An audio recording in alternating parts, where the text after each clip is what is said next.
to our political director, Scott Spradling. Hello. Oh, you guys look fantastic out there. Howdy. So hi, everybody. Scott? Senator, this is a pleasure. This is great. So we're shaking things up just a little bit. As I know, through the course of the last couple of days or so, you've had a chance to hear from other candidates, a lot of ideas, some stump speeches, if you will. But Senator Scott and his folks wanted to do something a little bit different. So we're going to have what I think we're affectionately referring to as a fireside chat, although no fire, and we're not going to set anything on fire, except maybe the political landscape for a few minutes. There you go. How's I that like sound? that. Does I that like work? that. Yes, All sir. right. So I tell you what. Why don't we kick things off in our time frame and let's lean in a little bit on some current events, things that are happening. Sounds great. We know right now overseas that the troops are amassing at the border of Gaza. An announcement has been given to the residents of Gaza that they've got a very short period of time to evacuate. Things are escalating. Absolutely. What does America need to be doing right now? Well, Scott, thank you for what you just said. And hear what he just said, though. They have time on the other side of the border to leave. The Israelis, our Jewish brothers and sisters, did not have that same luxury. They were not given time. The attack was instant, it was deadly, it was uncalled for, and undeniably, it was evil. Evil. I'm a big fan of the Psalms 122:6 that says, "Pray for the peace of Jerusalem, and those who do will prosper." I'm also a fan of Romans 13:4 that talks about the wrath of God. I hope Hamas is wiped off the face of the earth. And Scott, I met just this week, 3 or 4 days ago, with the ambassador from Israel, Herzog. Herzog says that a proportional response is to wipe them off the face of the earth. I really like that response. Number two, they said that they have the resources, the weaponry, and the manpower. They've called up 360,000 reservists. They have what they need because we've been investing in them for more than 10 years. Last 10 years, about $35 billion. The Iron Dome, sophisticated missile defense system. What we need to do is make sure that there's not daylight between the United States of America and Israel. And the second thing we need to do is to tell our president to stop making deals with the Iranians, giving $6 billion for hostage negotiation. When you know the biggest funder of Hamas is Iran, and money is fungible. That means once you have it, you do whatever you want to do with it. I know the administration has been calling me out and saying I'm dead wrong, but here's the truth. When Hamas says to Iran, "Thank you for the money," that's all I need to know. That makes this administration complicit. You cannot pay the money, and frankly, it only raises the price on an American life abroad. Do not create a market for American hostages. And when you pay it, you create it. I said this years ago under President Obama when he paid $400 million to rescue hostages. It was wrong then. And now $6 billion puts every American life abroad at risk. Y'all, I'm a Southern boy. My mama wanted a preacher, so I like to get up and walk around a little bit. I can't help myself. I'm trying to figure out how to get out to y'all right now. This is a fireside chat on the move. Yes, if you've ever seen something like that before. So if you see me dart underneath, don't worry, I'm not coming. I'm just coming to love on you for a little while. So just know I'm coming. I'm coming. But the man's got manners, though, because he said, "I'm going to be standing up and sitting down. You do what you need to do." So I'm going to try to keep up with you. Yes, sir. Sit up, sit down. So you were just talking dollars for a minute. That is obviously an issue that we're watching very closely with developments that are changing by the hour. Yes. I want to bring one other thing, because we have a short period of time. I'd like to try to cover a little bit of ground. Absolutely. So domestic economy, inflation continues to rise. Devastating. Rates look like they're going to stay level for a little while. Yes. There are so many mixed messages in the economy, but Yes. within those mixed messages are people who are struggling. So Absolutely. let's shake up the snow globe for a minute. Yes. President Scott is in charge right now. Right. What are you doing to help with the economy, especially those in the struggle? What are we doing? The first thing we do is to stop spending money we do not have, buying things we cannot afford to impress a world who ain't impressed. Number one, $33 trillion of debt amassed over the last several years makes our current interest-only payment $572 billion, not touching the principal, interest only. We have to grow our economy in the private sector. This is news for Washington, D.C. Government people don't create jobs. Jobs are created in the private sector. I have created jobs only in the private sector. I started small businesses. I started an insurance business. I started a real estate company. I started a janitorial cleaning company. Scott says you started so many companies because you could not keep a job. I hear you back there, Scott. I hear you. I hear you. But if we are going to rebuild our economy, I have a plan called Build, Not Borrow. We've borrowed too much money from China. We have to build in America. We've lost over 100,000 factories in the last 25 years, devastating our nation and certainly devastating South Carolina and the Deep South, where we lost textile mill after mill after mill. If we were to rebuild our economy, my plan creates 10 million new jobs in 3 specific areas. The first one, unleash all of America's energy assets. Let's not be energy independent, be energy dominant.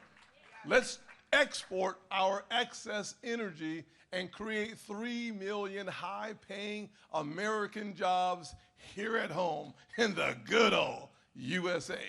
Number one. Number two, we can create between 4 and 5 million new high-tech, high-tech manufacturing jobs. We do that by continuing to work on our tax code. It needs to come down a little bit more. I wrote the Tax Cuts and Jobs Act, one of the 3 people in the United States Senate who actually wrote the bill. The former president signed it. I wrote it. We took the corporate tax from 35 to 21. We gave a 20% haircut, so to speak, off the profits for small businesses. We reduced every bracket on the personal side. We saw unemployment rates go to the lowest in the history of the country for minorities, a 50-year low for the majority population, a 70-year low for women, and we didn't tell anybody, by the way.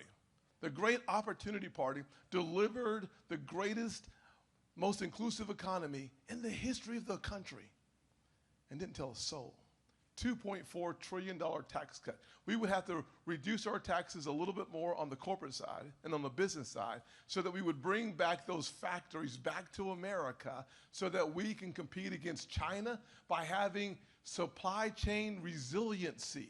That means we must learn to depend on our Western alliances, not on people who want to eliminate us. I call that common sense.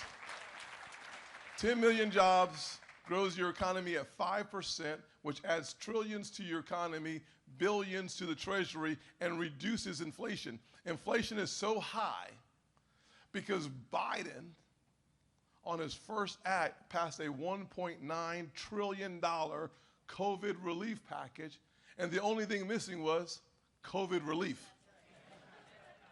$1.7 trillion went to the progressive radical left's priorities, sending checks in the mail. That created, over the 2 years, 16% inflation.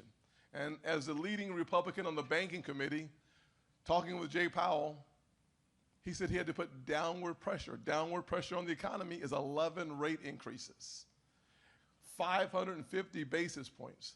So now the mortgage is 7.5% instead of 3% where it was 2 years ago.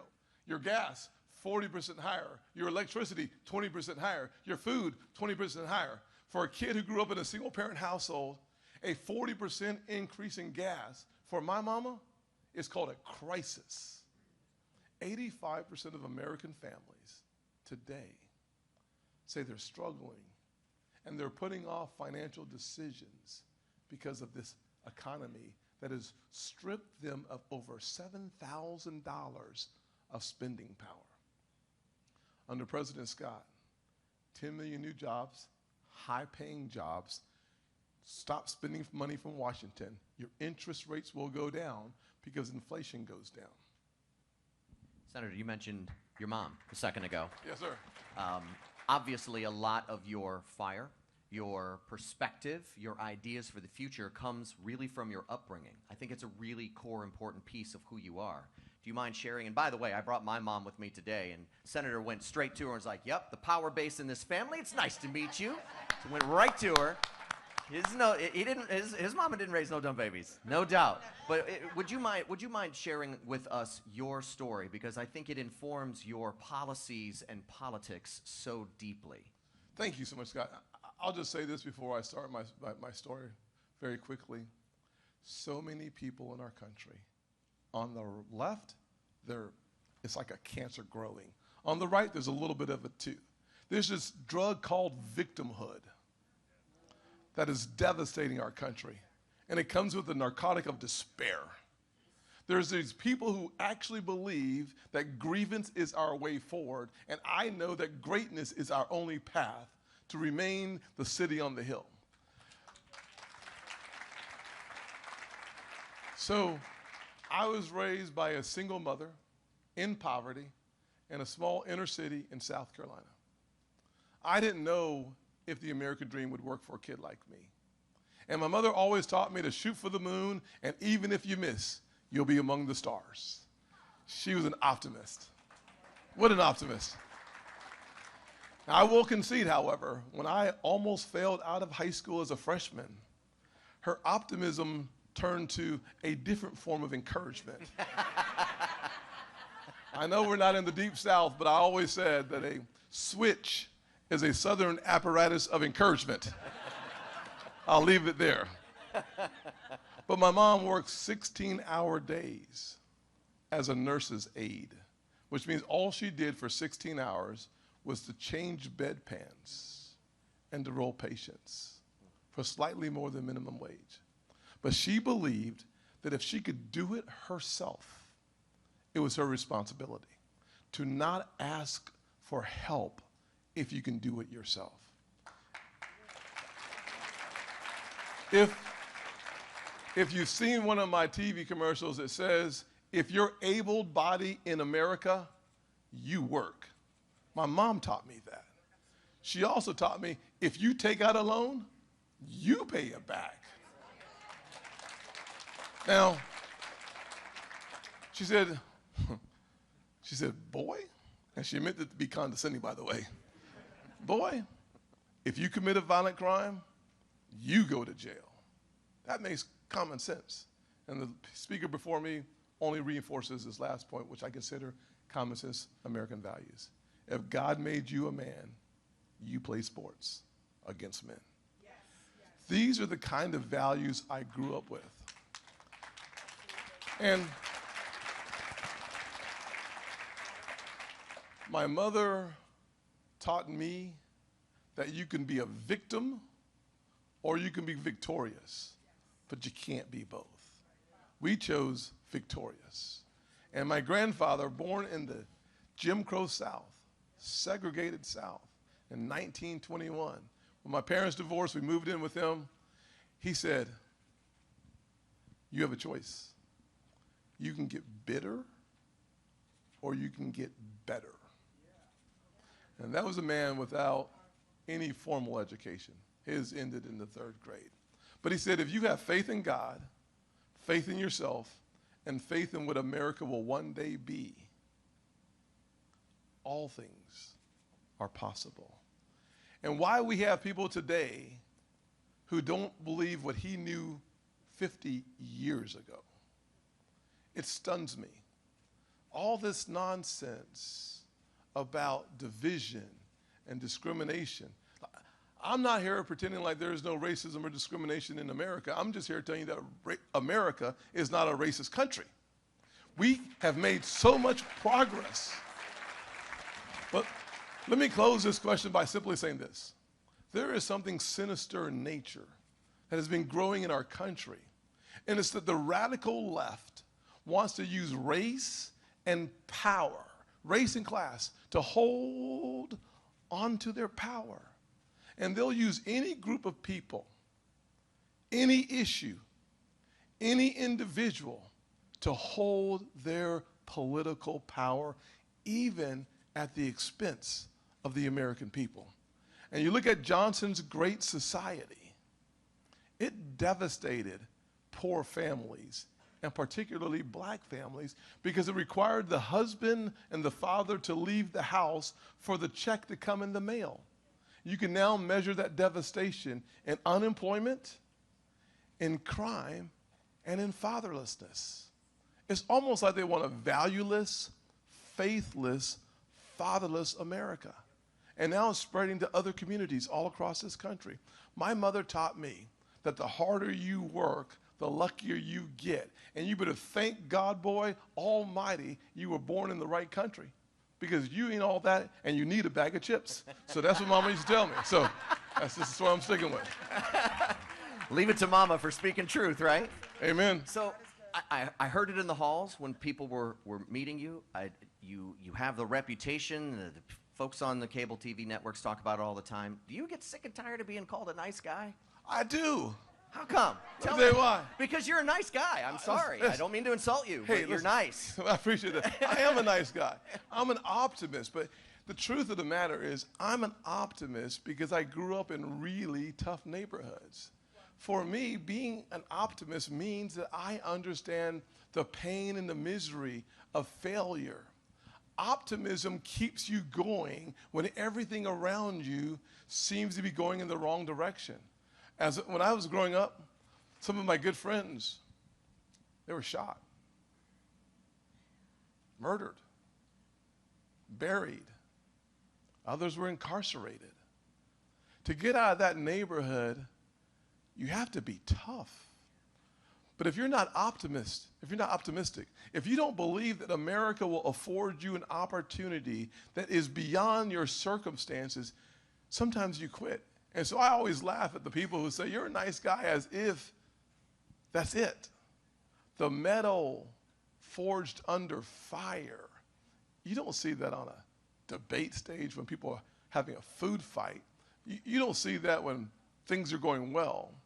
If you want to see real metal, find an optimist who's gone through the fire, and that purging process makes you appreciate being an American citizen, because I know this story doesn't happen almost anywhere else in the world. You can't start out on the proverbial wrong side of the track, almost fail out of school, watch your friends devastated, and have a mother who says, I brought you in this world, I can take you out. When you have that kind of upbringing, you become optimistic real fast. Breakfast. By breakfast. Right? It changes everything. And I'll tell you this, America needs clear, powerful, strong, positive leadership who believes in the future more than they do the rearview mirror of the past. If we continue to be a bunch of victims like the left wants us to be, and a few on the right, we will miss it. We are not a nation in decline. Under President Biden, we are a nation retreating from our values, from personal responsibility, from hard work. All we have to do is go from President Carter to President Reagan, and the lights come back on. I believe it's possible again. I know we've got about a minute left, so in summation, we're in the fourth quarter. We're in the final stretch. This is when all eyes are really going to be on New Hampshire. The activity is boosting. This weekend is a perfect example of it. I'm interested in what you think, leaning into that optimism. What's the conversation going to look like the day after the New Hampshire presidential primary in early 2024, Senator? I love that. Senator Scott pulls off a big victory in New Hampshire. I'm just telling you. We have found our candidate. He is tall, he is dark, and he is bald. We want more of Tim Scott. From sea to shining sea, that America's best days are ahead of her. We will deliver with your help. With your help. May God continue to bless the United States of America as we stand shoulder to shoulder with our allies, because we are loyal to our allies, but we are lethal to our adversaries. It is time for us to regain the high ground. I want to lead us there. God bless you. Senator, thank you so much. Appreciate it.